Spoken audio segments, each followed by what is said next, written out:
Hello everyone, आप सभी का स्टेट पीसीएस हब में स्वागत है। हम सॉल्व कर रहे हैं पीसीएस मंत्रा द्वारा संचालित यूपी पीसीएस प्रीलिम्स के लिए टेस्ट सीरीज। तो आइए और आज और क्वेश्चंस को आगे देखते हैं। इसमें आप चैनल पे नए हैं तो चैनल को सब्सक्राइब कर लें प्लीज़। आइए शुरू करते हैं। पहला क्वेश्चन है, निम्नलिखित में कौन सा नवपाषाण काल की विशेषता थी? तो इसका जो सही आंसर होगा वो है ऑप्शन डी, खाद्यान्न उत्पाद, पशुओं का उपयोग, गर्तवास, ये सब नवपाषाण काल की विशेषताएं हैं। अगला क्वेश्चन है, ऋग्वेद में किस देवता की स्तुति संग्रहित नहीं है? तो इसका जो सही आंसर है वो है ऑप्शन ए, पशुपति जो हैं ये हड़प्पा काल के मुख्य देवता हैं। और ऋग्वेद में इंद्र को मुख्य देवता के रूप में माना जाता था, अग्नि देवता को दूसरे स्थान पर माना जाता था। अगला क्वेश्चन है,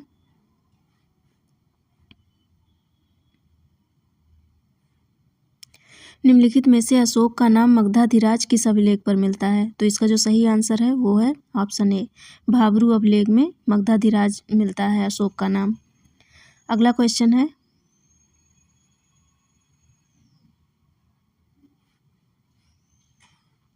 निम्नलिखित संस्थापकों में से कौन सही सुमेलित नहीं है? तो इसमें कौन सा सही सुमेलित नहीं है ये बताना है। तो इसका जो सही आंसर है वो है ऑप्शन डी, शुंग वंश के संस्थापक पुष्यमित्र शुंग थे। देवभूति जो दिया है ये शुंग वंश के लास्ट शासक थे। अगला क्वेश्चन है,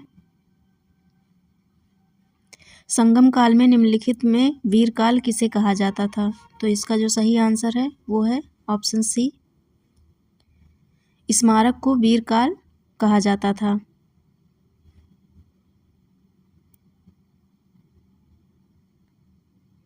अगला क्वेश्चन है, भूमिदान का पहला अभिलेखीय साक्ष्य मिलता है? तो इसका जो सही आंसर है वो है ऑप्शन बी, नानाघाट अभिलेख से मिलता है। अगला क्वेश्चन है,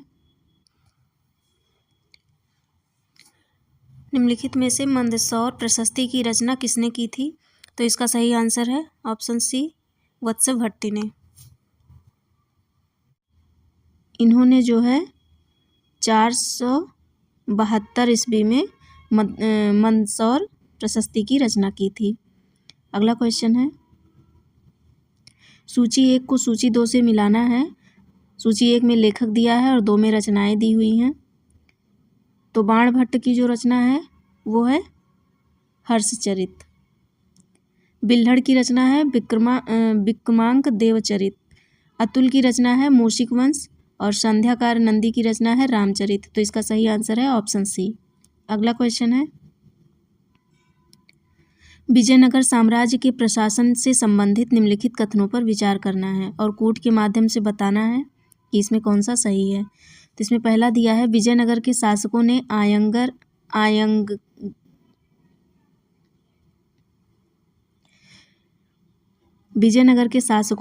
आयंगर व्यवस्था द्वारा स्थानीय प्रदेशों के शासन की व्यवस्था प्रचलित की। इसमें 12 शासकीय व्यक्तियों को नियुक्त किया जाता था।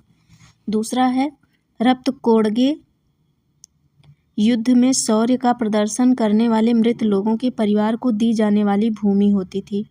तीसरा दिया है, विजयनगर की मुद्रा पैगोड़ा तथा बहमनी राज्य की मुद्रा हूड़ थी।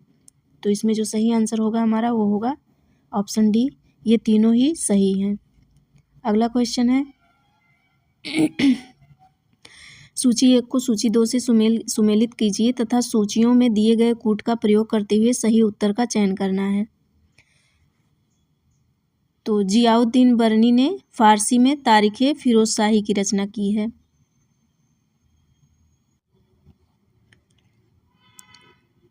तारीखे फिरोज शाही की जो अंग्रेजी में अनुवाद किया है ये इलियट और डाउसन ने किया है। बाकी अगला है, ताजुल मासिर को सदरुद्दीन मोहम्मद हसन निजामी ने लिखा है। तो बी का चौथा हो जाएगा। तो इसमें सही ऑप्शन जो है हमारा ऑप्शन डी है। अगला क्वेश्चन है,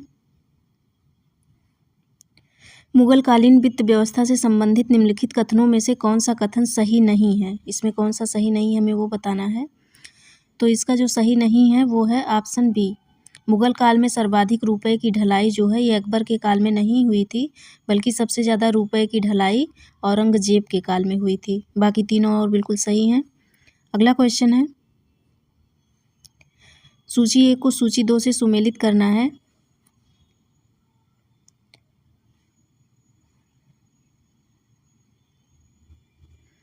जब भारत में मुगल साम्राज्य का पतन हो रहा था, उस दौरान कई स्वायत्त राजवंशों का उदय हुआ, जिसमें ये कुछ प्रमुख दिए हुए हैं।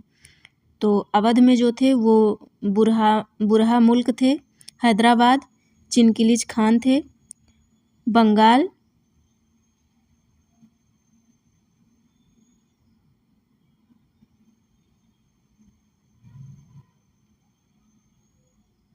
मुर्शिद कुली खां थे बंगाल से, कर्नाटक सादुल्ला खां थे। इसका सही आंसर जो है वो ऑप्शन बी होगा। अगला क्वेश्चन है, 1857 के विद्रोह के परिणाम के संबंध में निम्नलिखित कथनों पर विचार करना है और कथन कूट के माध्यम से हमें बताना है कौन सा सही है। पहला दिया है, अंग्रेजों ने भविष्य में विद्रोहों को रोकने के लिए सेना में ब्रिटिश जवानों की संख्या बढ़ा दी। दूसरा है, इस दौरान सेना से जाति संप्रदाय व क्षेत्र के आधार पर रेजिमेंटों की स्थापना की गई। तीसरा है, अंग्रेजों ने वित्तीय व्यवस्था का केंद्रीयकरण किया। तो इसका जो हमारा सही आंसर है वो हो जाएगा ऑप्शन डी। इसमें पहला और दूसरा सही है, तीसरा गलत है। अगला क्वेश्चन देखते हैं,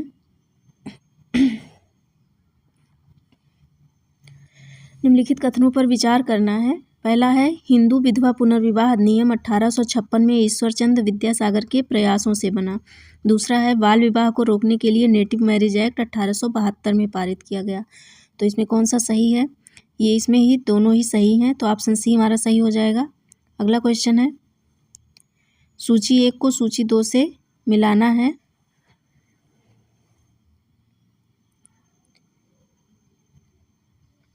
सेवा सदन की स्थापना जो है ये बहराम यम मालवारी ने 1908 में किया था। 1908 में सेवा सदन की स्थापना हुई थी। देव समाज की स्थापना शिव नारायण अग्निहोत्री ने 1887 में की थी।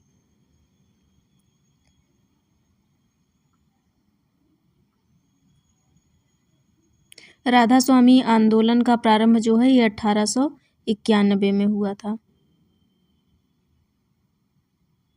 ये शिक्षित रूढ़िवादी हिंदुओं द्वारा किया गया था। तो इसमें हमारा जो सही आंसर है वो हो जाएगा ऑप्शन ए। अगला क्वेश्चन है, भारत में पहली बार आयकर कब लगाया गया? तो इसका जो सही आंसर है वो है ऑप्शन बी 1860 में। अगला क्वेश्चन है, निम्नलिखित में से किस कमीशन का संबंध सैन्य प्रशासन से है? तो इसका जो सही आंसर है वो है option A, Indian Sandhurst commission. इसका संबंध सैन्य प्रशासन से है। अगला क्वेश्चन है, ब्रिटिश सरकार के समय लोक सेवा के संदर्भ में निम्नलिखित कथनों पर विचार करना है। इसमें पहला दिया है, लोक सेवा का जनक मैकाले को माना जाता है। दूसरा है, लोक सेवकों के प्रशिक्षण हेतु 1800 में वेलेजली द्वारा फोर्ट विलियम कॉलेज की स्थापना की गई। तीसरा है, 1833 के चार्टर एक्ट में पहली खुली परीक्षा का प्रावधान किया गया। तो इसका जो हमारा सही आंसर है वो है ऑप्शन बी। इसमें केवल दूसरा सही है, बाकी पहला और तीसरा गलत है। लोक सेवा का जनक जो है मैकाले को नहीं, कार्नवालिस को माना जाता है। और जो है लोक सेवकों के प्रशिक्षण हेतु 1800 में कलकत्ता में वेलेजली ने फोर्ट विलियम कॉलेज की स्थापना की थी। 1833 में चार्टर एक्ट में लोक सेवा में भारतीयों की नियुक्ति का प्रावधान किया गया और 1853 के चार्टर एक्ट में खुली प्रतियोगिता परीक्षा का प्रावधान हुआ। अगला क्वेश्चन है, ऑल इंडिया स्पिनर्स एसोसिएशन की स्थापना निम्नलिखित में से किसने की? तो इसका जो सही आंसर है वो है ऑप्शन डी, महात्मा गांधी ने की। अगला क्वेश्चन है, निम्नलिखित स्तर पर विचार करना है और कौन सा सही सुमेलित है वो बताना है। तो इसका जो हमारा सही आंसर है वो है ऑप्शन डी, ये तीनों ही सही सुमेलित हैं। अगला क्वेश्चन है,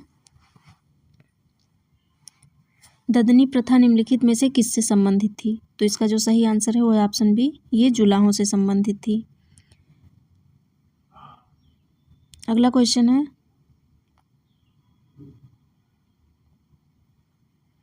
निम्नलिखित कथनों पर विचार करना है और बताना है कि इसमें कौन सा सही है।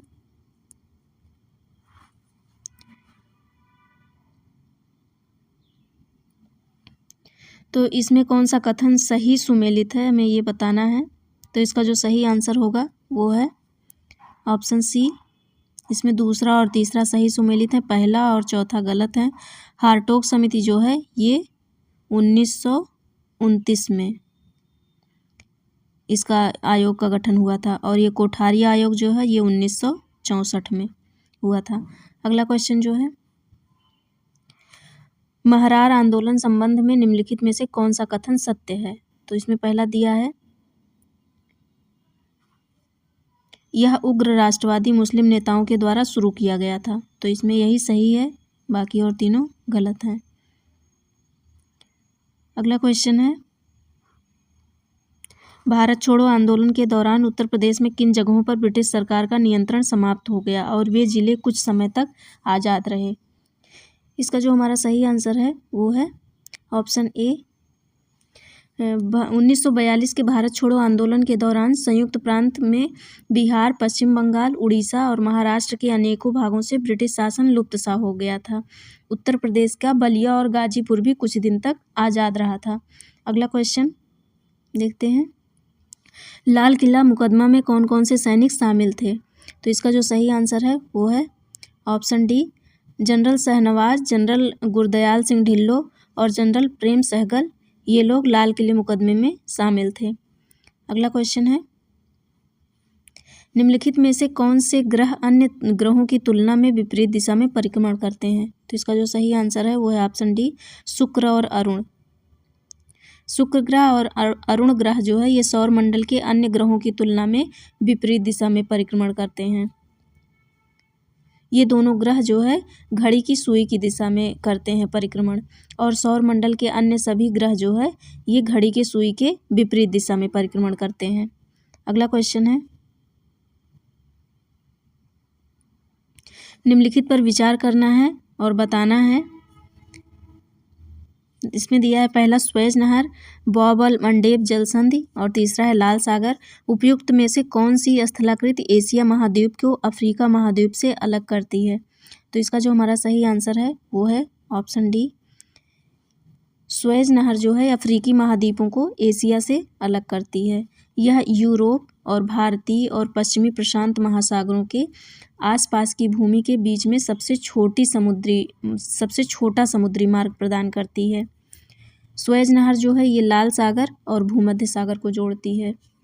बॉब अल मंडेब जल संधि जो है ये लाल सागर को अरब सागर की अदन की खाड़ी से जोड़ती है। यह अफ्रीका महाद्वीप के जिबूती और सोमालिया को अरब प्रायद्वीप से अलग करती है।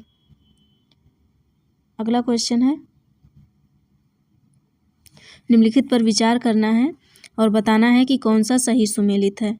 तो इसमें जो हमारा सही आंसर है वो है ऑप्शन ए, पहला और दूसरा सही सुमेलित है। इसमें जो फजेंडा दिया है ये ब्राज़ील में स्थित कॉफ़ी के बागानों को कहा जाता है। अगला क्वेश्चन है, निम्नलिखित में से किस देश में ग्रेट डिवाइडिंग रेंज पर्वत स्थित है? तो इसका जो हमारा सही आंसर है वो है ऑप्शन सी। अगला क्वेश्चन है, निम्नलिखित में कौन सा युग्म सही सुमेलित नहीं है? इसमें से कौन सा सही सुमेलित नहीं है हमें वो बताना है। तो हमारा इसका जो सही आंसर है वो है ऑप्शन बी, चेक रिपब्लिक देश की राजधानी जो है ये प्राग है, प्राग। अगला क्वेश्चन है, निम्नलिखित में कौन सा युग्म सही सुमेलित नहीं है? तो इसका जो सही आंसर है वो हो जाएगा ऑप्शन बी, मणिरंग दर्रा जो है ये हिमाचल प्रदेश में स्थित है। बाकी और तीनों विकल्प बिल्कुल सही हैं। अगला क्वेश्चन है,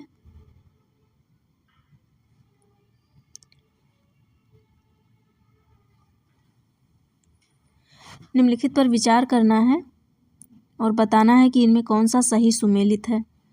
इसका हमारा जो सही आंसर है वो हो जाएगा ऑप्शन सी, इसमें पहला और तीसरा सही है और जो दूसरा और चौथा है ये गलत है। रियांग जनजाति जो है ये मेन त्रिपुरा, मिजोरम और असम में पाई जाती हैं और राजी जनजाति जो है ये उत्तराखंड में पाई जाती है।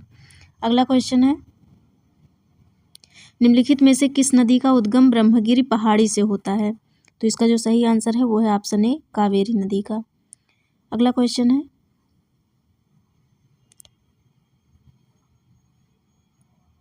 इसमें और जो तीनों क्वेश्चन दिए हैं, कृष्णा नदी जो है ये महाबलेश्वर महाराष्ट्र से निकलती है, महानदी सिहावा पहाड़ी छत्तीसगढ़ से और गोदावरी नदी त्रयंबकेश्वर नासिक से निकलती है। अगला क्वेश्चन है, निम्नलिखित पर विचार करना है और बताना है कि इसमें कौन सा सही सुमेलित नहीं है। कौन सा सही सुमेलित नहीं है हमें यह बताना है। तो इसमें जो हमारा सही आंसर है वो है ऑप्शन डी, पहला और चौथा जो है ये सही सुमेलित नहीं है, दूसरा और तीसरा सही सुमेलित है। कपिलधारा जलप्रपात जो है ये नर्मदा नदी मध्य प्रदेश में स्थित है और दासोंग जलप्रपात जो है ये कांची नदी झारखंड में स्थित है। अगला क्वेश्चन है, निम्नलिखित पर विचार कीजिए। कथन दिया है, भारत में ठंड के मौसम में उत्तर पश्चिम मैदान में पश्चिमी विक्षोभ से वर्षा होती है। कारण दिया है, पश्चिमी विक्षोभ एक क्षीण चक्रवातीय विक्षोभ का रूप होता है। दिए गए कूट की सहायता से सही उत्तर का चयन करना है। तो इसका जो हमारा सही आंसर है वो है ऑप्शन बी, कथन और कारण दोनों ही सही हैं। कारण जो है कथन की सही व्याख्या नहीं करता। अगला क्वेश्चन है, जायकवाड़ी परियोजना निम्नलिखित में से किस नदी पर अवस्थित है? तो इसका जो सही आंसर है वो है ऑप्शन सी, गोदावरी नदी पर स्थित है। जायकवाड़ी परियोजना जो है गोदावरी नदी पर महाराष्ट्र में स्थित है।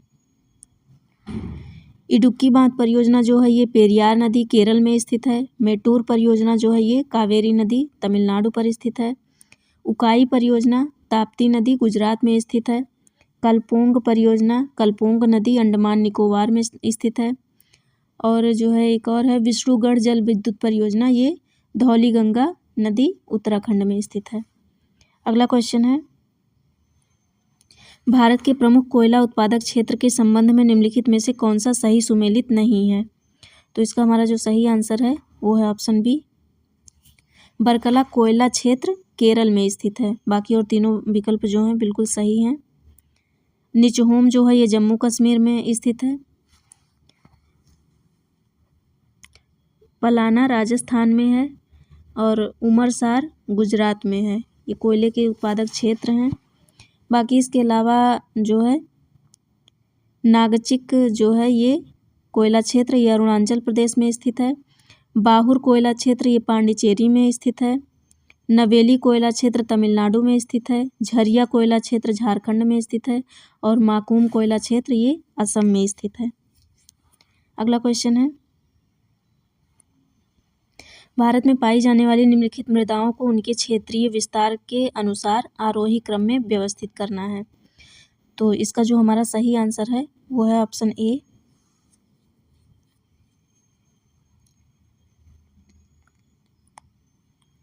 अगला क्वेश्चन है,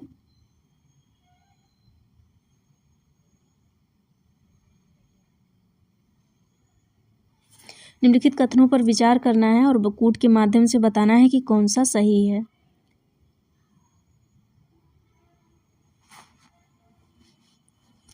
पहला दिया है, भारत में यूरेनियम धारवाड़ क्रम की चट्टानों में पाया जाता है। दूसरा है, भारत में केरल में थोरियम के सबसे बड़े भंडार पाए जाते हैं। तीसरा है, भारत में अपतटीय क्षेत्र में कच्चे तेल के सबसे बड़े भंडार पाए जाते हैं। तो इसका हमारा जो सही आंसर है वो है ऑप्शन डी, ये तीनों ही सही हैं। अगला क्वेश्चन है, राष्ट्रीय जलमार्ग 3 निम्नलिखित में से कहाँ तक विस्तारित है? तो इसका हमारा जो सही आंसर है वो है ऑप्शन बी, कोट्टापुरम से कोल्लाम तक। राष्ट्रीय जलमार्ग 1 जो है ये प्रयागराज से हल्दिया तक है और राष्ट्रीय राजमार्ग 2 जो है ये सादिया से धुबरी तक।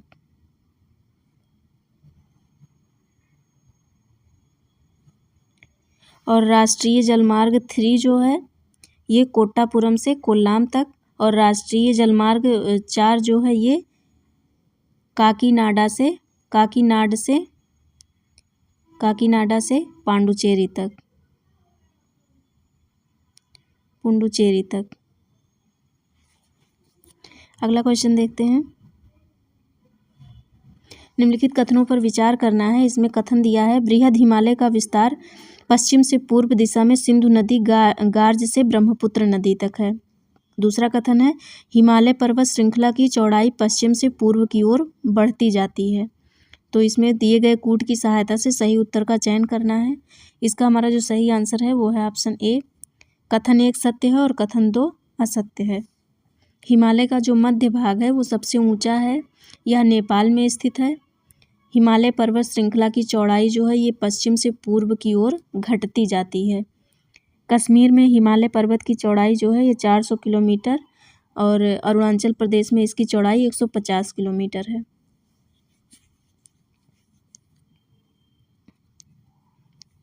दूसरा इसीलिए गलत है क्योंकि इसमें चौड़ाई पश्चिम से पूर्व की ओर बढ़ती दी हुई है, जबकि ये चौड़ाई घटती जाती है।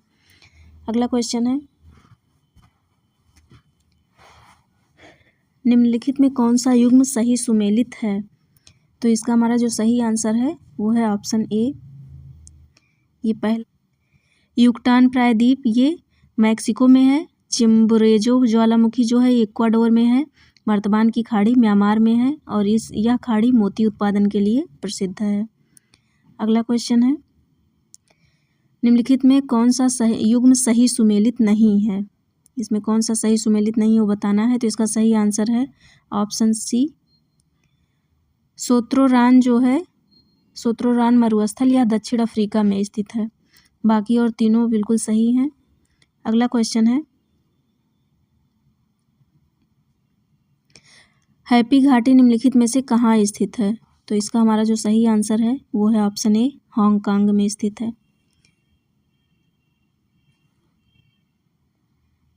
इसके अलावा और कुछ घाटियां हैं, जैसे रैबिट घाटी ये संयुक्त राज्य अमेरिका में स्थित है।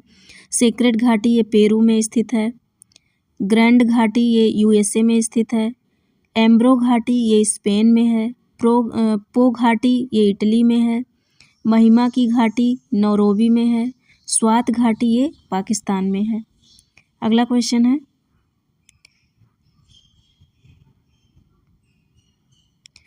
मैगलन जल संधि निम्नलिखित में से किन्हें जोड़ती है?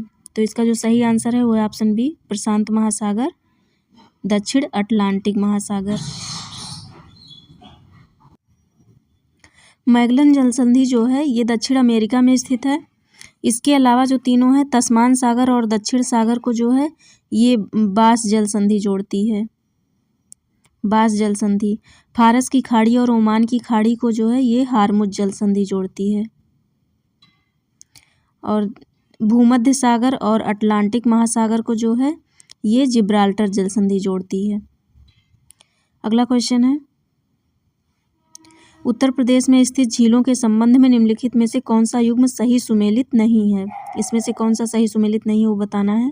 तो इसका जो सही आंसर है वो है ऑप्शन बी, मानसी गंगा झील जो है ये मथुरा में स्थित है। बाकी और तीनों बिल्कुल सही हैं। इसके अलावा उत्तर प्रदेश में कुछ और भी झीलें हैं। करैला झील जो है ये लखनऊ में स्थित है। लौधी झील जो है ये सुल्तानपुर में स्थित है। शुक्रताल झील मुजफ्फरनगर में स्थित है। दहर झील हरदोई में स्थित है। कुंद्रा समुंदर झील ये उन्नाव में स्थित है। और नौह झील ये मथुरा में स्थित है। अगला क्वेश्चन है, उत्तर प्रदेश में नदियों के किनारे स्थित शहरों के संदर्भ में निम्नलिखित में से कौन सा युग्म सही सुमेलित है? तो इसका हमारा जो सही आंसर है वो है ऑप्शन बी, ये सही है। बाकी और तीनों गलत हैं।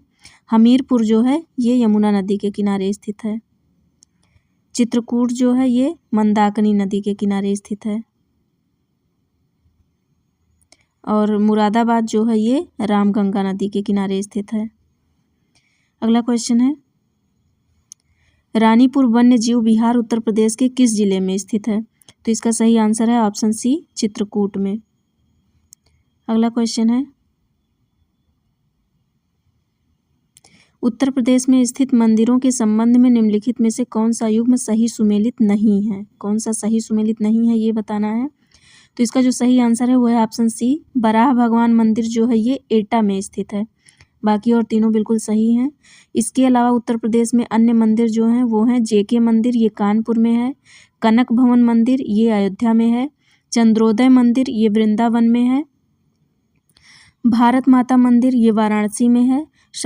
शाकंभरी देवी मंदिर ये सहारनपुर में है। अगला क्वेश्चन है, उर्दू प्रशिक्षण एवं अनुसंधान केंद्र उत्तर प्रदेश के किस जिले में स्थित है? तो इसका जो सही आंसर है वो है ऑप्शन ए, लखनऊ में स्थित है। और इसके अलावा कुछ और संस्थान हैं उत्तर प्रदेश में, वो हैं राज्य हिंदी संस्थान, ये वाराणसी में स्थित है। हिंदुस्तान एकेडमी ये प्रयागराज में स्थित है। पशु जैविक औषधि संस्थान ये लखनऊ में स्थित है। वन अनुसंधान संस्थान ये कानपुर में स्थित है। गन्ना शोध परिषद ये शाहजहांपुर में है। ताज शिल्पग्राम ये आगरा में स्थित है। कांच उद्योग विकास केंद्र ये फिरोजाबाद में है। उत्तर प्रदेश निर्यात निगम ये लखनऊ में स्थित है। अगला क्वेश्चन है, उत्तर प्रदेश में पाई जाने वाली निम्नलिखित जनजातियों में से कौन सी जनजाति इस्लाम धर्म की अनुयायी है? तो इसका जो सही आंसर है वो है ऑप्शन बी, माहीगीरी। माहीगीरी जनजाति के लोग इस्लाम धर्म के अनुयायी होते हैं। यह जनजाति जो है बिजनौर जिले में रहती है। बिजनौर जिले के नजीबाबाद क्षेत्र में रहती है। और इस जनजाति की अर्थव्यवस्था का जो मुख्य स्रोत है वो मछली पकड़ना होता है। अगला क्वेश्चन है, निम्नलिखित में सही सुमेलित नहीं है। कौन सा सही सुमेलित नहीं है हमें ये बताना है। तो इसका जो सही आंसर है वो है ऑप्शन सी, तेल शोधक संयंत्र जो है ये मथुरा में स्थित है। बाकी और तीनों बिल्कुल सही हैं। ट्रांसगंगा परियोजना ये उन्नाव में है। बांसुरी उद्योग ये पीलीभीत में है। अफीम कारखाना ये गाजीपुर में है। इसके अलावा कुछ और भी हैं। कृत्रिम अंग निर्माण जो है ये कानपुर में है। रेल कोच फैक्ट्री जो है ये रायबरेली में है। डीजल लोकोमोटिव फैक्ट्री ये बनारस में है। एल्युमिनियम उद्योग ये रेणुकूट में है। सीमेंट उद्योग ये चुनार मिर्जापुर में है। अगला क्वेश्चन देखते हैं, निम्नलिखित में से किसे राष्ट्रीय आय में शामिल नहीं किया जाता है? तो इसका जो सही आंसर है वो है ऑप्शन डी, इन चारों ही चीज़ों को राष्ट्रीय आय में शामिल नहीं किया जाता है। अगला क्वेश्चन है, नॉमिनल जीडीपी एवं वास्तविक जीडीपी में क्या अंतर है? तो इसका हमारा जो सही आंसर है वो है ऑप्शन डी, नॉमिनल जीडीपी में सकल घरेलू उत्पाद में मुद्रास्फीति को समायोज्य नहीं किया जाता, जबकि वास्तविक जीडीपी में मुद्रास्फीति को जीडीपी में समायोजित किया जाता है। अगला क्वेश्चन है, यदि एक ही समय में कीमतें एवं मौद्रिक आय दोनों दोगुनी हो जाएं तो वास्तविक आय पर क्या प्रभाव पड़ेगा? तो इसका हमारा जो सही आंसर है वो है ऑप्शन सी, शून्य हो जाएगी वास्तविक आय। अगला क्वेश्चन है, कृषि लागत एवं मूल्य उद्योग के संदर्भ में निम्नलिखित कथनों पर विचार करना है और कूट के माध्यम से बताना है कि इसमें कौन सा सही है। इसमें पहला दिया है, इसकी स्थापना वर्ष 1965 में कृषि मूल्य आयोग नाम से की गई थी।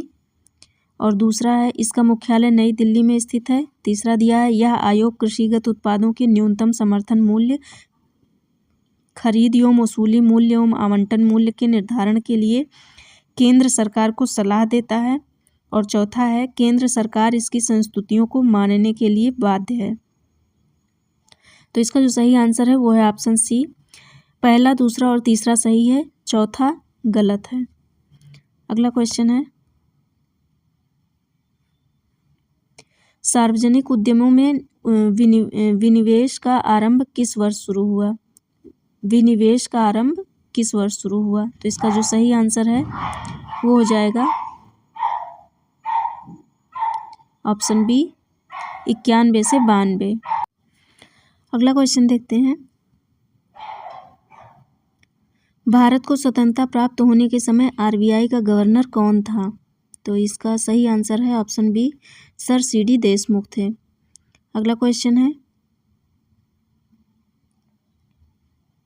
निम्नलिखित में कौन से कार्य आरबीआई द्वारा संपादित किए जाते हैं? तो इसका जो सही आंसर है वो हो जाएगा ऑप्शन डी। ये चारों ही कार्य आरबीआई द्वारा संपादित किए जाते हैं। भारत सरकार एवं राज्य सरकार के लिए विदेशी विनिमय का प्रबंध करना। दूसरा है अनुसूचित बैंकों का निरीक्षण करना। तीसरा है नए बैंकों की स्थापना के लिए अनुज्ञा पत्र प्रदान करना। और चौथा है देश में साख का नियंत्रण करना। ये चारों ही चीज़ें आरबीआई द्वारा की जाती हैं। अगला क्वेश्चन है, गिल्ट एंड बाजार निम्नलिखित में से किससे संबंधित है? तो इसका जो सही आंसर है वो हो जाएगा ऑप्शन बी, सरकारी प्रतिभूतियों के व्यापार से संबंधित है। अगला क्वेश्चन है, निम्नलिखित में से किस दर को भारतीय रिजर्व बैंक द्वारा निर्धारित नहीं किया जाता है? तो इसका जो सही आंसर है वो है ऑप्शन सी, PLR, प्रमुख उधारी दर। अगला क्वेश्चन है,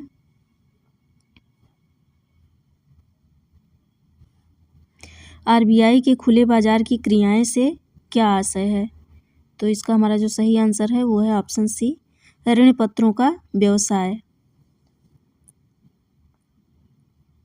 खुले बाजार की क्रियाओं से आशय जो है ये केंद्र बैंक द्वारा बाजार में प्रतिभूतियों, ऋण पत्रों तथा बिलों के क्रय विक्रय से होता है। इसका उपयोग जो है केंद्रीय बैंक द्वारा बाजार में साख के नियंत्रण के लिए किया जाता है। अगला क्वेश्चन है, निम्नलिखित में से कौन सा युग्म सही सुमेलित नहीं है, हमें वह बताना है।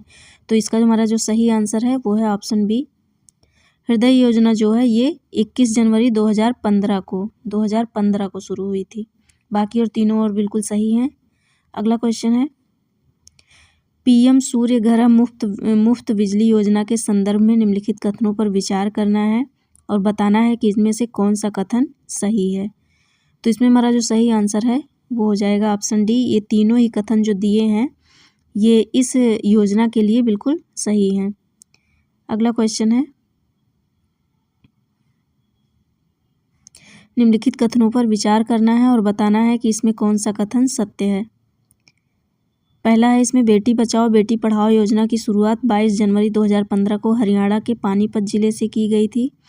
दूसरा इसमें दिया है, इस योजना का उद्देश्य लिंग आधारित भेदभाव तथा लिंग चयन का उन्मूलन करना है। और तीसरा है, इस योजना का उद्देश्य बालिकाओं को उत्तरजीविता और सुरक्षा सुनिश्चित करना है। तो इसका जो सही आंसर है वो है ऑप्शन डी, क्योंकि इसमें तीनों ही सही हैं। अगला क्वेश्चन है, निम्नलिखित कथनों पर विचार करना है। पहला है, प्रधानमंत्री उज्ज्वला योजना की शुरुआत 1 मई 2016 को की गई थी। दूसरा है, इसका उद्देश्य गरीब परिवारों को सस्ते दाम पर रसोई गैस कनेक्शन उपलब्ध कराना है। और तीसरा है, इस योजना का उद्देश्य महिला सशक्तिकरण एवं महिला स्वास्थ्य की सुरक्षा करना है। तो इसमें कौन सा कथन सही है ये बताना है। तो इसका हमारा जो सही आंसर है वो है ऑप्शन डी, ये तीनों ही कथन सही हैं। अगला क्वेश्चन है, निम्नलिखित कथनों पर विचार करना है। पहला दिया है, संकल्प और स्ट्राइव योजनाओं को 11 अक्टूबर 2017 को स्वीकृति प्रदान की गई। दूसरा है, ये योजनाएं विश्व बैंक समर्थित हैं। तीसरा है, इन योजना का उद्देश्य समाज में वंचित एवं उपेक्षित वर्गों को कौशल प्रशिक्षण प्रदान करना है। तो इसका हमारा जो सही आंसर है वो हो जाएगा ऑप्शन डी, ये तीनों ही सही हैं। अगला क्वेश्चन है, स्वच्छ भारत अभियान कब शुरू किया गया था? तो इसका सही आंसर है ऑप्शन ए, यह 2 अक्टूबर 2014 को शुरू किया गया था। अगला क्वेश्चन है,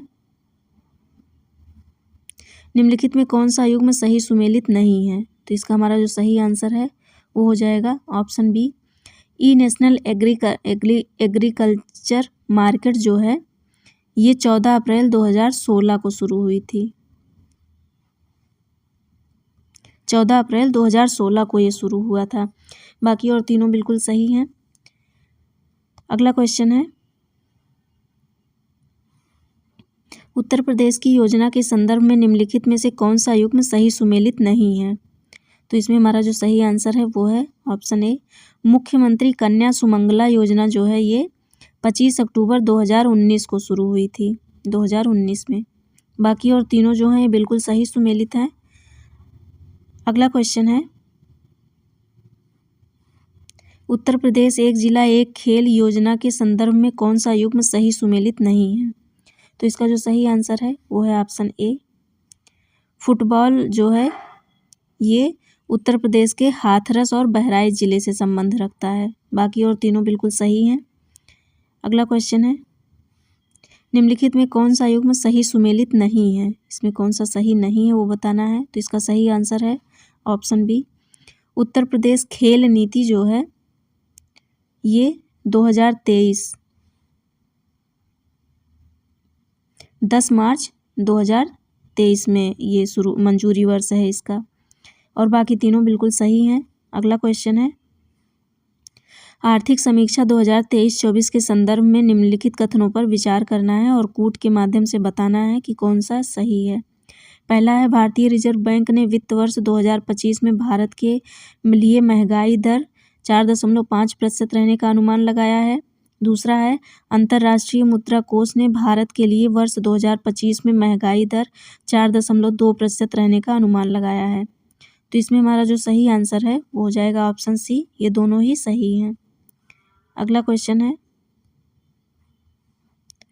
आर्थिक समीक्षा 2023-24 के संदर्भ में निम्नलिखित कथनों पर विचार करना है और बताना है कौन सा सही है। पहला दिया है, वर्तमान कीमतों पर वर्ष 2023-24 में भारत की प्रति व्यक्ति निव्वल राष्ट्रीय आय इतने रुपए है। और दूसरा है, स्थिर कीमतों पर वर्ष 2023-24 में भारत की प्रति व्यक्ति निव्वल राष्ट्रीय आय इतने रुपए है। तो इसमें कौन सा कथन सही है ये बताना है। तो इसका हमारा जो सही आंसर है वो है ऑप्शन डी।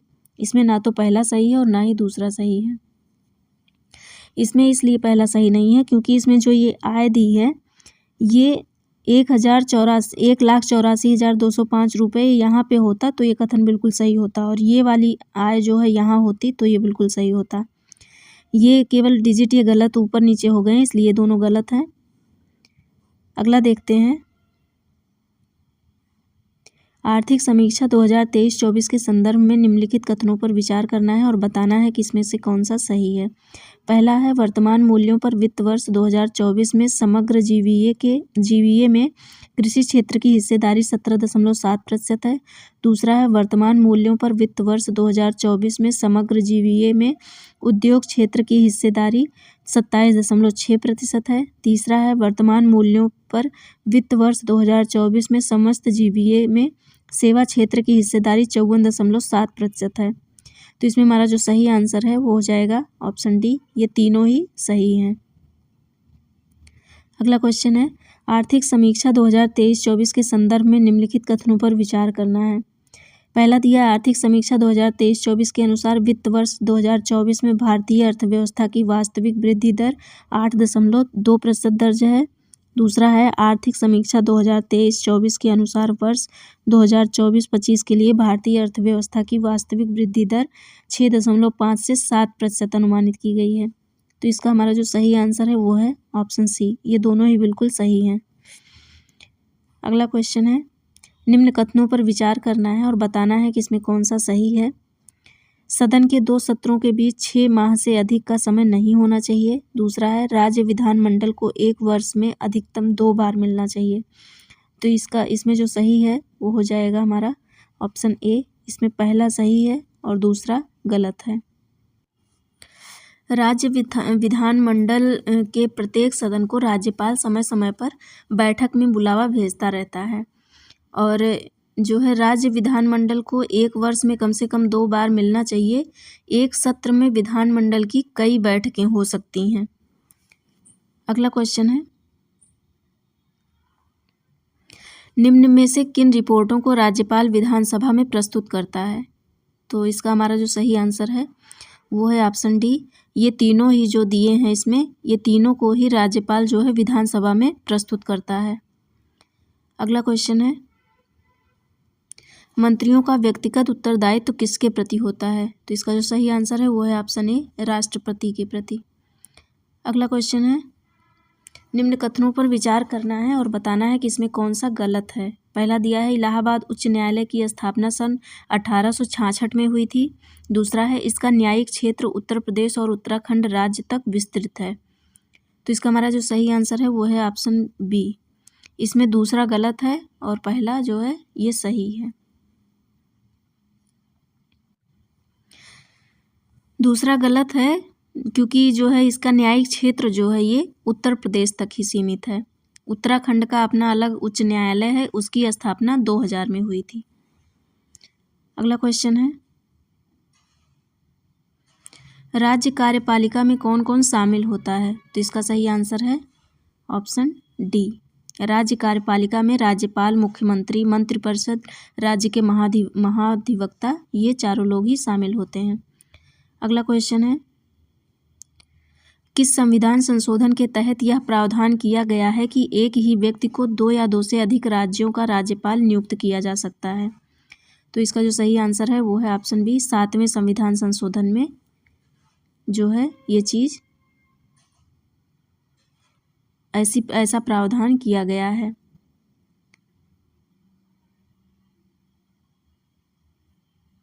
अगला क्वेश्चन है, निम्न कथनों पर विचार करना है और बताना है कौन सा कथन सत्य है। पहला दिया है, राज्यपाल के वेतन एवं भत्ते राज्य की संचित निधि से दिए जाते हैं। दूसरा है, इस पर राज्य विधानमंडल को मतदान का अधिकार होता है। तो इसका जो सही आंसर है वो है ऑप्शन ए। इसमें पहला सही है और दूसरा जो है ये गलत दिया है। राज्यपाल के वेतन एवं भत्ते राज्य की संचित निधि से ही दिए जाते हैं और इसी के उसके फलस्वरूप राज्य विधानमंडल को इस पर मतदान का अधिकार नहीं होता है, इसलिए दूसरा जो है ये गलत है।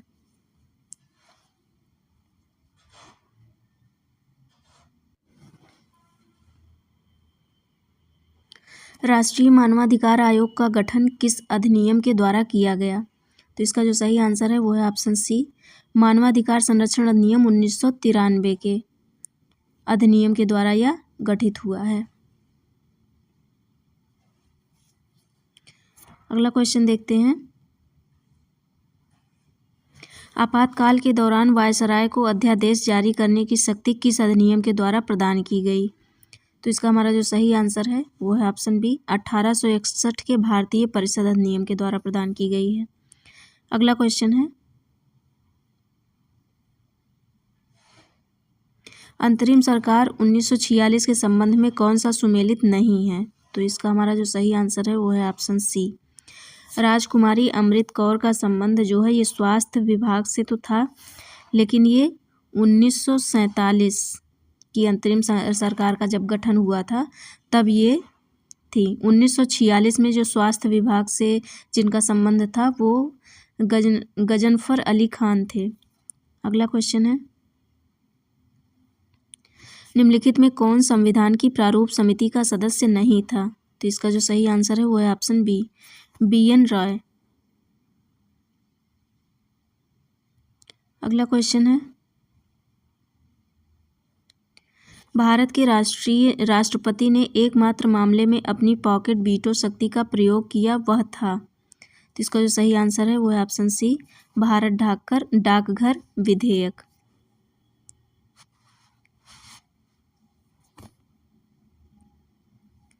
उन्नीस 1986 में तत्कालीन राष्ट्रपति जैल सिंह द्वारा जेबी अथवा पॉकेट वीटो का प्रयोग भारतीय डाकघर विधेयक के संदर्भ में किया गया था। अगला क्वेश्चन है, निम्न कथनों पर विचार करना है और बताना है कि इसमें कौन सा सही है। पहला दिया है, कोई व्यक्ति बिना राज्य विधानमंडल का सदस्य हुए मुख्यमंत्री नियुक्त किया जा सकता है। दूसरा है, किसी व्यक्ति को मुख्यमंत्री नियुक्त होने से पूर्व बहुमत सिद्ध करना आवश्यक होता है। तो इसमें जो हमारा सही है वो है ऑप्शन ए, पहला सही है और दूसरा जो है ये गलत है। अगला क्वेश्चन देखते हैं,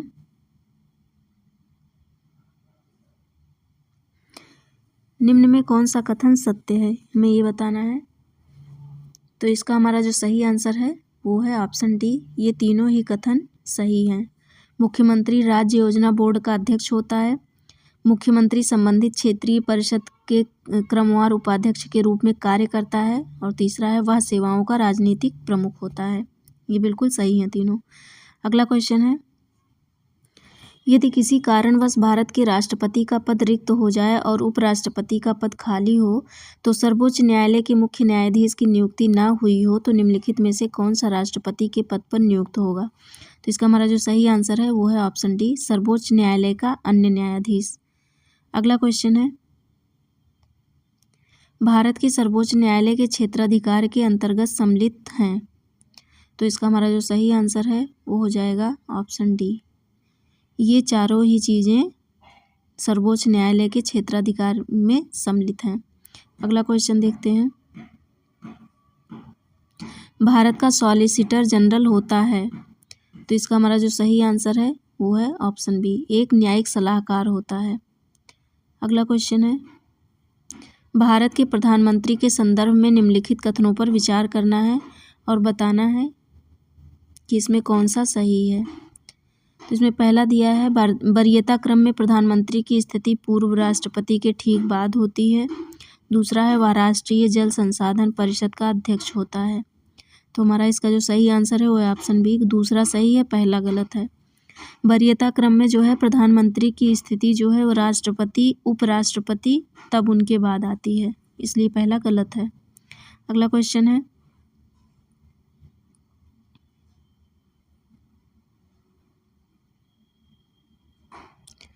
सूची 1 को सूची 2 के साथ सुमेलित करना है और बताना है कि इसमें कौन सा सही है। राष्ट्रपति पर महाभियोग की प्रक्रिया जो है वो अनुच्छेद 61 के द्वारा होती है। राष्ट्रपति की क्षमादान की शक्ति जो है ये अनुच्छेद 72 में है। भारत का महान न्यायवादी ये अनुच्छेद 76 में है। संसद के सत्र, सत्रवासना तथा विघटन ये अनुच्छेद 85 में है। तो इसका सही आंसर ऑप्शन ए हो जाएगा।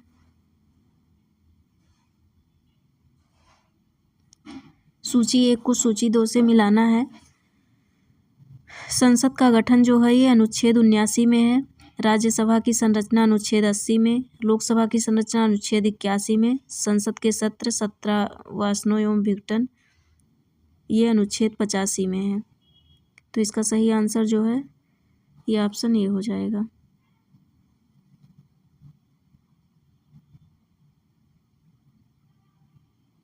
अगला क्वेश्चन,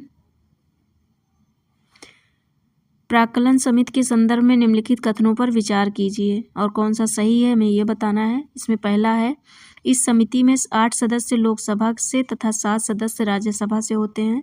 दूसरा है, कोई भी मंत्री इस समिति का सदस्य नहीं होता है। तीसरा है, समिति का अध्यक्ष अनिवार्यतः सत्ताधारी दल से ही होता है। तो इसका जो सही आंसर है वो है ऑप्शन ए। इसमें दूसरा और तीसरा सही है, पहला जो है ये गलत है।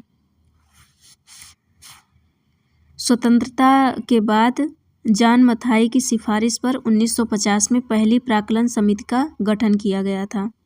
इसमें जो है 25 सदस्य थे, लेकिन 1956 में सदस्यों की संख्या जो है ये 30 कर दी गई थी। और इसमें जो है केवल लोकसभा के ही सदस्य होते हैं। प्राक्कलन समिति में सभी सदस्य, जितने भी सदस्य हैं वो केवल और केवल लोकसभा के होते हैं। अगला क्वेश्चन देखते हैं,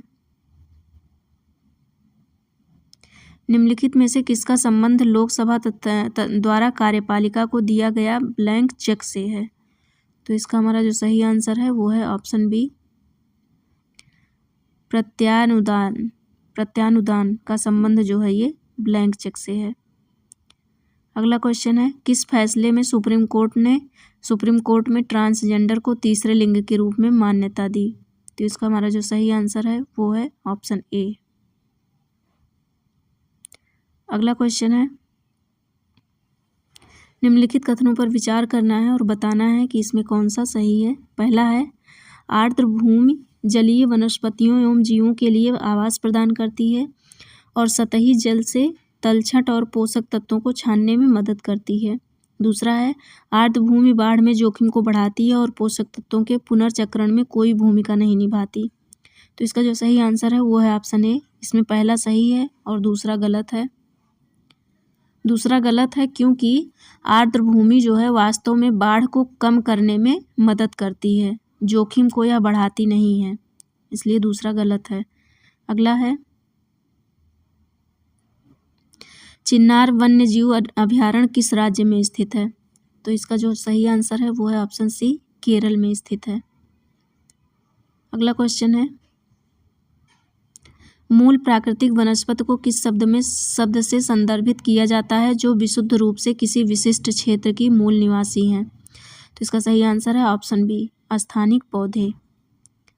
अगला क्वेश्चन है, निम्नलिखित में से कौन सा युग्म सही सुमेलित नहीं है? तो इसका जो सही आंसर है वो है ऑप्शन बी, 16 वन जो होते हैं ये सदाबहार, उष्णकटिबंधीय और उपोष्णकटिबंधीय नम चौड़ी पत्ती वाले जंगल होते हैं। अगला क्वेश्चन है, बाकी और इसमें तीनों जो हैं वो बिल्कुल सही हैं।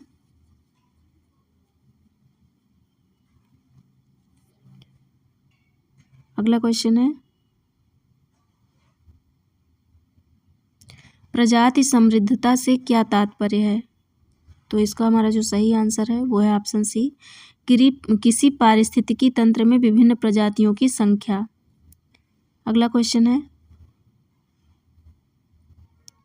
पारिस्थितिकी की कौन सी शाखा एक विशिष्ट पारिस्थितिकी तंत्र के भीतर पादप समुदायों और उनके पर्यावरण, जिनमें अन्य जीव और भौतिक कारक शामिल हैं, के साथ उनके संबंधों के अध्ययन पर ध्यान केंद्रित करती है? तो इसका हमारा जो सही आंसर है वो है ऑप्शन बी, सिनेकोलॉजी। अगला क्वेश्चन है,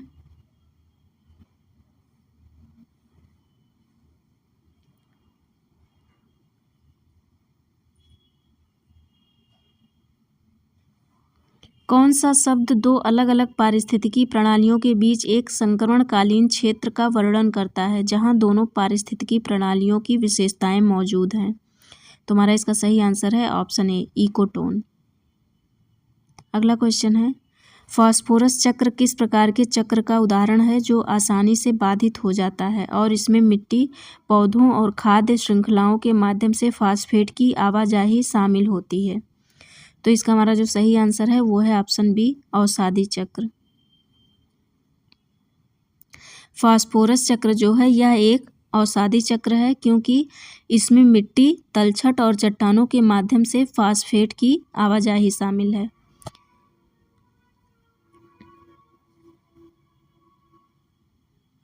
अगला क्वेश्चन है,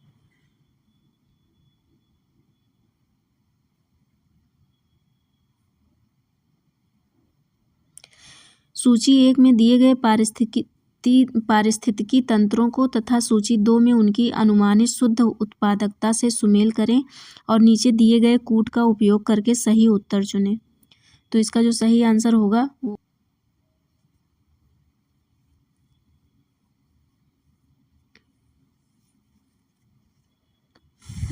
अगला क्वेश्चन देखते हैं, भारत में वन संरक्षण अधिनियम किस वर्ष पारित किया गया? तो इसका जो सही आंसर है वो हो जाएगा ऑप्शन बी, 1980 में। अगला क्वेश्चन देखते हैं, निम्नलिखित में कौन सा युग्म सुमेलित नहीं है? तो इसका हमारा सही आंसर जो है ये है ऑप्शन बी, जीन जो होते हैं ये डीएनए से बने होते हैं, ये आरएनए से नहीं बनता, ये डीएनए से बनता है। बाकी और तीनों जो हैं ये बिल्कुल सही हैं। अगला क्वेश्चन देखते हैं, मानव शरीर में कितनी जोड़ीदार पसलियाँ होती हैं तथा पसलियों की कुल कितनी संख्या होती है? तो इसका सही आंसर है ऑप्शन बी, 12 जोड़ीदार पसलियाँ और कुल 24, इनकी संख्या कुल 24 होती है। अगला क्वेश्चन है, बबल बेबी रोग आनुवांशिक विकार में प्राथमिक प्रतिरक्षा संबंधी दोष क्या है? तो इसका हमारा जो सही आंसर है वो है ऑप्शन बी, कार्यात्मक टी कोशिकाओं और बी कोशिकाओं का बिगड़ा हुआ विकास। अगला क्वेश्चन है, भाप इंजन के संचालन को कौन सा मौलिक सिद्धांत नियंत्रित करता है? तो इसका हमारा जो सही आंसर है वो ऑप्शन सी, ऊष्मागतिकी का सिद्धांत। अगला क्वेश्चन है, ध्वनि तरंगों के बारे में निम्नलिखित में से कौन सा कथन सत्य है? तो इसका सही आंसर है ऑप्शन बी, वे ठोस, तरल और गैसों के माध्यम से यात्रा कर सकते हैं लेकिन निर्वात के माध्यम से नहीं कर सकते हैं। ध्वनि तरंगों को प्रसारित करने के लिए ठोस, तरल और गैस जैसे भौतिक माध्यम की आवश्यकता होती है, क्योंकि ध्वनि तरंगें जो हैं ये निर्वात में नहीं चल सकती हैं।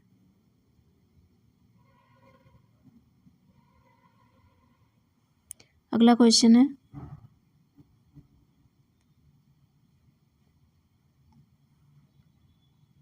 निम्नलिखित में कौन सा युग्म सुमेलित नहीं है, हमें वो बताना है। तो इसमें जो हमारा सही होगा आंसर वो हो जाएगा ऑप्शन सी। पौधों की पत्तियों और टहनियाँ पानी और खनिज प्राप्त करती हैं, तो ये जो है केशिकात तो होता है, परासरण की क्रिया नहीं होती है, केशिकात्व की क्रिया है। अगला क्वेश्चन देखते हैं,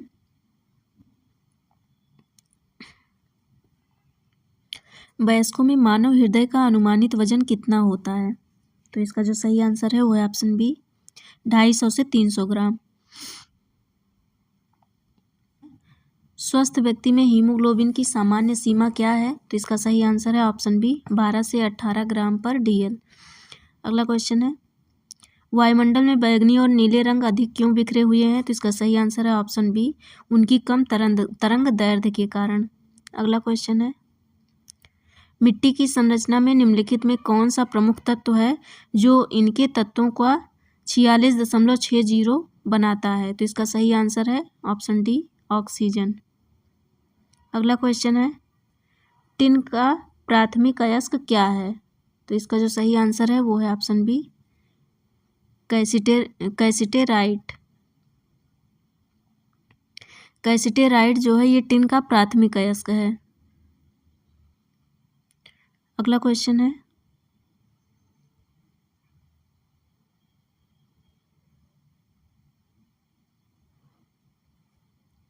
रासायनिक यौगिकों का उनके उपयोगों के साथ मिलान करना है और सही बताना है कूट के माध्यम से।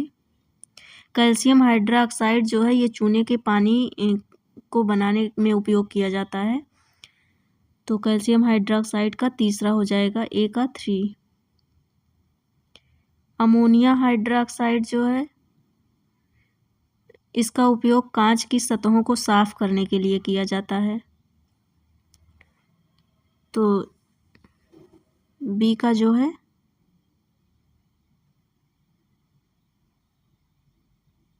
2 हो जाएगा।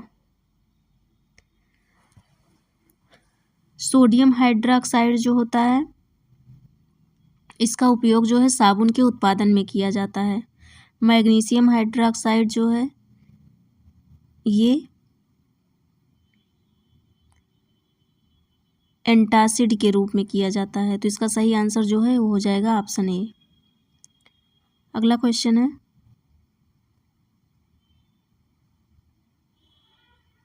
चुंबकीय अनुनाद इमेजिंग का प्राथमिक उद्देश्य क्या है। तो इसका जो सही आंसर है वो है ऑप्शन बी शरीर के आंतरिक अंगों की तस्वीर बनाना।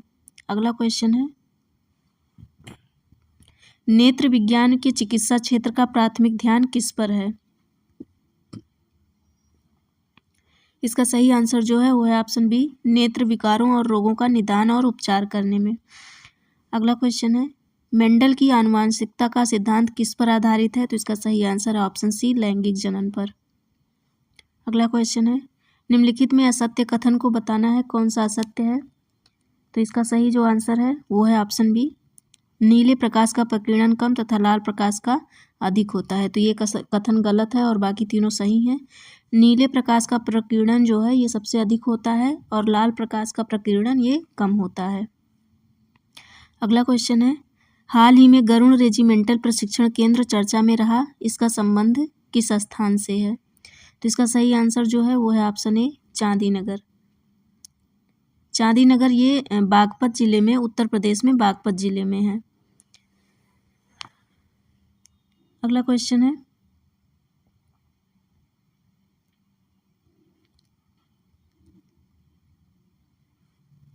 जल पूर्ति विभाग और नमामि गंगे के अनुसार उत्तर प्रदेश में के कितने जिलों में भूजल स्तर में वृद्धि दर्ज की गई है। तो इसका सही आंसर है ऑप्शन सी 32। अगला क्वेश्चन है, हाल ही में उत्तर प्रदेश के किस विश्वविद्यालय ने हर्बल तरीके से घी विकसित किया है। तो इसका सही आंसर है ऑप्शन बी बनारस हिंदू विश्वविद्यालय। अगला क्वेश्चन है, टाटा सन्स उत्तर प्रदेश के किस शहर में भारतीय मंदिर संग्रहालय के निर्माण में निवेश करने की योजना बनाई है? तो इसका हमारा सही आंसर है ऑप्शन बी, अयोध्या। अगला क्वेश्चन है, एक जिला एक इनक्यूबेटर योजना संबंधित है? तो इसका सही आंसर है ऑप्शन डी, उत्तर प्रदेश से संबंधित है। अगला क्वेश्चन है, कौन सा वन्य जीव अभ्यारण्य उत्तर प्रदेश का 5वां टाइगर रिजर्व बनने वाला है? तो इसका सही आंसर है ऑप्शन ए, सुहेलवा वन्य जीव अभ्यारण्य। अगला क्वेश्चन है, उत्तर प्रदेश के किस जिले में युवा कृषकों के लिए एग्री जंक्शन केंद्र खोले जाएंगे? तो इसका जो सही आंसर है वो है ऑप्शन ए, काशी में। अगला क्वेश्चन है, किस देश में राष्ट्रपति ने उत्तर प्रदेश के हाथरस में धार्मिक सम्मेलन में हुई दुर्घटना पर संवेदना व्यक्त की थी? तो इसका सही आंसर है ऑप्शन ए। अगला क्वेश्चन है, फरवरी 2024 में उत्तर प्रदेश के किस जिले में डॉक्टर राजेंद्र प्रसाद राष्ट्रीय विधि विश्वविद्यालय का उद्घाटन किया गया? तो इसका जो सही आंसर है वो है ऑप्शन बी, प्रयागराज में। मार्च 2024 में किसे उत्तर प्रदेश का मुख्य सूचना आयुक्त नियुक्त किया गया है? तो इसका जो सही आंसर है वो है ऑप्शन ए, राजकुमार विश्वकर्मा को। अगला क्वेश्चन है, उत्तर प्रदेश के किस जिले में दक्षिण एशिया का सबसे बड़ा गोला बारूद और मिसाइल कॉम्प्लेक्स स्थापित किया जा रहा है? इसका सही आंसर है ऑप्शन सी, कानपुर में। अगला क्वेश्चन है, मुख्यमंत्री युवा उद्यमी विकास अभियान के संबंध में निम्नलिखित कथनों पर विचार करना है और इन कथन में कौन सा सही है हमें वह बताना है। तो इसमें हमारा जो सही आंसर है वो हो जाएगा ऑप्शन ए। इसमें पहला सही है और दूसरा गलत है। दूसरा गलत है इसलिए क्योंकि इस योजना में जो है राज्य सरकार प्रतिवर्ष 1 लाख युवा उद्यमियों को 5 लाख रुपए तक की परियोजनाओं के लिए ब्याज मुक्त ऋण प्रदान करेगा। इसमें 10 लाख दिया है जबकि वो अमाउंट जो है 5 लाख की है। अगला देखते हैं, हाल ही में रक्षा मंत्री द्वारा उत्तर प्रदेश के किस जिले में पूर्णतः बालिकाओं के लिए पहले सैनिक स्कूल का उद्घाटन किया गया है? तो इसका जो सही आंसर है वो है ऑप्शन बी, मथुरा में। उत्तर प्रदेश संस्कृत संस्थानम पुरस्कार 2022 जिसकी घोषणा 2024 में की गई, निम्नलिखित में से किसे विश्व भारती पुरस्कार प्रदान किया गया? तो इसका सही आंसर है ऑप्शन डी, रहस बिहारी द्विवेदी। अगला क्वेश्चन है, हाल ही में चर्चा में रहे त्रिनेत्र ऐप 2.0 का संबंध किससे है? तो इसका जो सही आंसर होगा हमारा वह है ऑप्शन सी, अपराध की रोकथाम और जांच से है। अगला क्वेश्चन है, उत्तर प्रदेश के किस क्षेत्र में सूखे की समस्या की निगरानी के लिए वेदर स्टेशन स्थापित किए जाएंगे? तो इसका सही आंसर है ऑप्शन बी, बुंदेलखंड क्षेत्र में। अगला क्वेश्चन है, अगस्त 2024 में उत्तर प्रदेश सरकार में कितने लॉजिस्टिक क्लस्टर्स की स्थापना की प्रक्रिया शुरू की गई है? तो इसका सही आंसर है ऑप्शन सी, 33। अगला क्वेश्चन है, निम्नलिखित कथनों पर विचार करना है और बताना है कि इनमें कौन सा कथन सही है। तो इसका हमारा जो सही आंसर है वो है ऑप्शन बी, इसमें पहला और दूसरा दोनों ही कथन बिल्कुल सही हैं। अगला क्वेश्चन है, उत्तर प्रदेश सरकार द्वारा हाल ही में जारी किए गए आंकड़ों के अनुसार उत्तर प्रदेश में वर्ष 2024 में सारस क्रेन की संख्या कितनी हो गई है? इसका सही आंसर है ऑप्शन डी, 19,918। अगला क्वेश्चन है, हाल ही में पेड़ लगाओ पेड़ बचाओ जन अभियान 2024 के अंतर्गत उत्तर प्रदेश सरकार ने एक ही दिन में कितने पौधे रोप कर नया रिकॉर्ड बनाया है? तो इसका हमारा सही आंसर है ऑप्शन डी। अगला क्वेश्चन है, 16 मई 2024 को उत्तर प्रदेश में किस स्थान पर उत्तर प्रदेश के पहले eco friendly aroma cluster launch किया गया है? तो इसका सही आंसर है ऑप्शन बी, बाराबंकी में।